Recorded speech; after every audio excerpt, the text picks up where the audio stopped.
നമ്മൾ പലപ്പോഴും കേട്ടിട്ടുള്ള ഒരു കാര്യം തന്നെയായിരിക്കും, ചെറിയ കുട്ടികൾ അവർ സംസാരിച്ച് തുടങ്ങുന്നതിന് മുന്നേ തന്നെ പലതരത്തിലുള്ള ലാംഗ്വേജുമായിട്ട് അവർ എക്സ്പോഷർ വരികയാണെങ്കിൽ അവർ സംസാരിച്ച് തുടങ്ങാനായിട്ട് ലേറ്റ് ആവും എന്നുള്ള കാര്യം. അതായത് ഇപ്പോൾ അച്ഛനൊരു ഭാഷ സംസാരിക്കുന്നു, അല്ലെങ്കിൽ അമ്മ വേറൊരു ഭാഷ സംസാരിക്കുന്നു, അതും അല്ലെങ്കിൽ നമ്മൾ വേറെ ഏതെങ്കിലും പുറത്തുള്ള രാജ്യങ്ങളിലാണ്, വിദേശ രാജ്യങ്ങളിലാണ് എന്നൊക്കെ ഉണ്ടെങ്കിൽ കുട്ടികൾ സംസാരിക്കാൻ ഈ ഒരു ലാംഗ്വേജ് എക്സ്പോഷർ കാരണം ഡിലേ ഉണ്ടാവും എന്ന് പറയുന്നത് ശരിയാണോ എന്നുള്ള കാര്യം നമുക്കൊന്ന് ചെക്ക് ചെയ്യാം.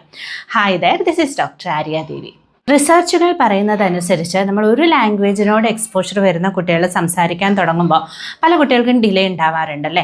അതുപോലെ തന്നെയാണ്, ആ ഒരു റേറ്റിൽ തന്നെയാണ് മൾട്ടി ലാംഗ്വേജുമായിട്ട് എക്സ്പോഷർ വരുന്ന കുട്ടികളിലും ഇത്തരത്തിൽ ലാംഗ്വേജ് ഡിലേ കാണപ്പെടുന്നത് എന്നാണ്. നമ്മുടെ കുട്ടികൾക്ക് നാച്ചുറൽ ആയിട്ടുണ്ടാവുന്ന ഒരു കഴിവ് തന്നെയാണ് ഭാഷകൾ പഠിക്കുക എന്നുള്ളത്.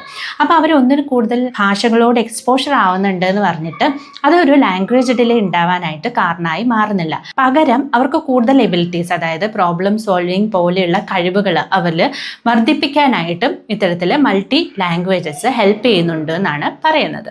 നമ്മുടെ കുട്ടികൾക്ക് ലാംഗ്വേജ് ഡിലേ ഉണ്ടാവാനുള്ള പ്രധാനപ്പെട്ട കാരണം എന്താണെന്ന് വെച്ച് കഴിഞ്ഞാൽ, നമ്മൾ പലപ്പോഴും വളരെ ചെറുതായിരിക്കുമ്പോൾ തന്നെ സ്ക്രീൻ കൊടുക്കാറുണ്ട്, അതായത് ഫോണൊക്കെ അവരുടെ കയ്യിൽ കൊടുക്കാറുണ്ട്. അപ്പോൾ ഈ ഒരു കാരണം കൊണ്ട് തന്നെയാണ് പകുതിയിൽ കൂടുതൽ കുട്ടികൾക്കും ഇത്തരത്തിൽ ലാംഗ്വേജ് ഡിലേ ഉണ്ടാവുന്നത്. അതുകൂടാതെ തന്നെ ഇപ്പോൾ അവർക്ക് കേൾവിക്ക് എന്തെങ്കിലും പ്രശ്നം ഉണ്ടെങ്കിലോ, അല്ലെങ്കിൽ ന്യൂറോ ഡെവലപ്മെൻറ്റൽ ഡിസോർഡേഴ്സ് പോലെയുള്ള, അതായത് ഓട്ടിസം പോലെയുള്ള കംപ്ലയിൻസ് ഒക്കെ ഉണ്ടെങ്കിലോ ഈ ഒരു ലാംഗ്വേജ് ഡിലേ കുട്ടികളിൽ കാണപ്പെടാറുണ്ട്. ഒന്നിൽ കൂടുതൽ ഭാഷ സംസാരിക്കുന്ന കുട്ടികൾ ചിലപ്പോൾ അങ്ങോട്ടും ഇങ്ങോട്ടും വേർഡ്സ് മാറി സംസാരിക്കാറുണ്ട്. പക്ഷെ അതൊരിക്കലും ഒരു കൺഫ്യൂഷനായിട്ട് നമുക്ക് കരുതാനായിട്ട് സാധിക്കില്ലെന്നും അതൊരു നാച്ചുറൽ പ്രോസസ്സ് ആണെന്നുമാണ് സ്റ്റഡീസ് പറയുന്നത്.